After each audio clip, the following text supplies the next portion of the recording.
Welcome to the top custom Hearthstone cards of the week, where you all know the drill by now, so let's just get right into things. For the first card this week, I have Frostscorn. It is a 4 mana, 1 blood, 1 frost legendary Death Knight spell that reads your hero steals 3 life from all frozen enemies. And while I haven't been a fan of some of the multi-rune cards that have been released recently, I think this is a perfect example of a multi-rune card where, you know, it has aspects of blood and frost, I think executed so well. Although I do think I'd rather see this as a 2 blood, 1 frost or a 2 frost 1 blood card, simply because I'm not a fan of how the only Death Knight deck and archetype that's really pushed anymore is Rainbow, and I feel like having the rune combination listed here would just further enforce that deck archetype.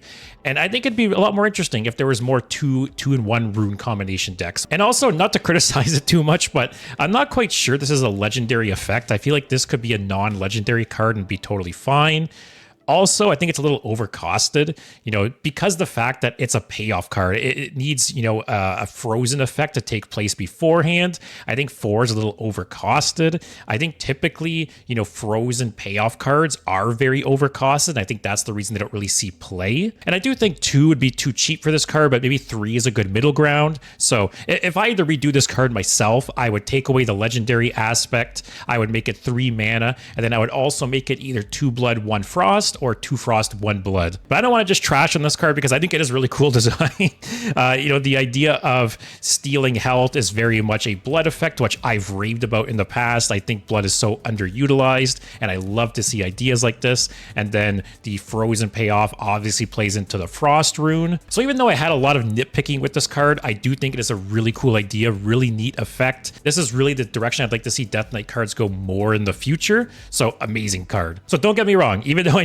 picked it, I love this card. Such a cool idea, such a cool design. Great job. For the next card, we have another Death Knight card. I'm sorry, I'm a sucker for Death Knight cards and blood cards, and this checks both boxes. But we have Reno the Risen Dead. It is a 6 mana triple blood rune legendary Death Knight minion with 6 attack and 4 health. With Battle Cry, if your deck has no duplicates, give your hero plus 30 health. Which obviously this is a throwback to the original Reno, which if your deck had no duplicates, it would fully heal your hero. So this is obviously a very strong card. I think original Reno is still a very strong card in modern Hearthstone. Maybe not as strong as it once was, but it's still played. And I don't want to talk about this for too long because I've talked about it in multiple videos in the past, but I love Blood Rune Death Knight. I think there's so much design space open there. I think the health manipulation aspect is so cool and such a direction I'd like them to take. And this is a perfect example of what they could do. I saw some comments on Reddit talking about how they think this should have a once per game clause because you could possibly bounce this card and keep replaying it to increase your health more and more. But personally, I feel like if you're tailoring your deck that much around bouncing and replaying this card, it's going to weaken so many other aspects of your deck that, me personally, I don't think it needs a once per turn clause, but I could see an argument for it. But let me know in the comments, do you think this card would be abused in its current text form, or do you think it should have a once per turn clause so you can't just keep repeating the effect over and over again? Let me know. And next up, we have Amba'tukam the Inevitable. It is a 7 mana, 7/4 legendary warlock minion with Death Rattle. In 3 turns, destroy whichever hero has the most health. And I have to admit right off the bat, I do not think this would be a fun card if it was in the game, but I think it's a super cool and very unique effect, so I had to pick it. I think it's neat that it's a very telegraphed win condition. You know, this doesn't just come out of nowhere, so the opponent has multiple turns to react to this effect and possibly influence it. But one downside, obviously, is I think some classes would have absolutely no way to deal with this. If you're a class without any kind of healing or self-damage, then you're kind of just sitting there waiting for the inevitable, you know, no pun intended.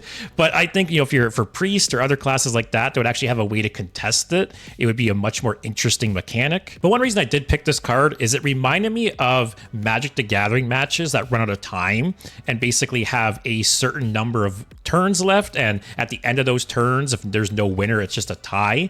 And usually what happens is, you know, one player is trying really hard to finish off the other player, player, and the other player is just trying to stay alive and just run out the turns. And I really got that vibe from this card, which I always thought was a really fun situation and led to some interesting decisions. But as I mentioned, not a fun card, but a very cool card. For the next card, we have Minigore. It is a 1 mana 3/3 neutral minion with Death Rattle. Resummon this for your opponent with -1/-1. And this is a throwback to Rattlegore, the legendary warrior minion that would keep resummoning itself smaller and smaller, but on your side of the board.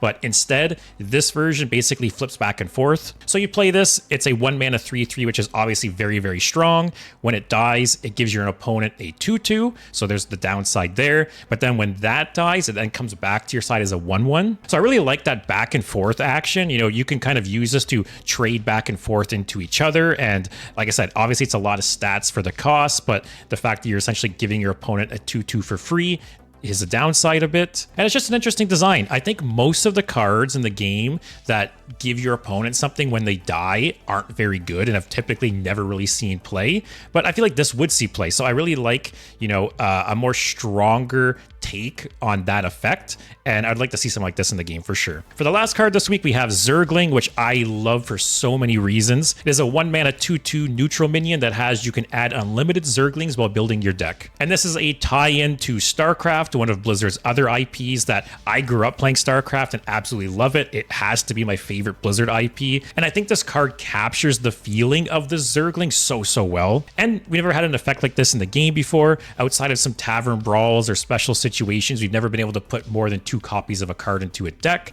So I think it's inevitable that that happens at some point. I think at some point there will be a card that lets you put 3, 4, maybe more copies of it into your deck. You know, I already talked about Magic the Gathering earlier in the video, but this is very similar to a card like Relentless Rats, where, you know, in Magic you can only put 4 copies of a card into your deck, but with cards like Relentless Rats and some other ones, you can just fill your deck with them with no limit. And yes, more often than not, these are just janky decks, but it's a fun idea and it's nice to have different options. And if I had anything to add to this card, I think I would add Rush to it.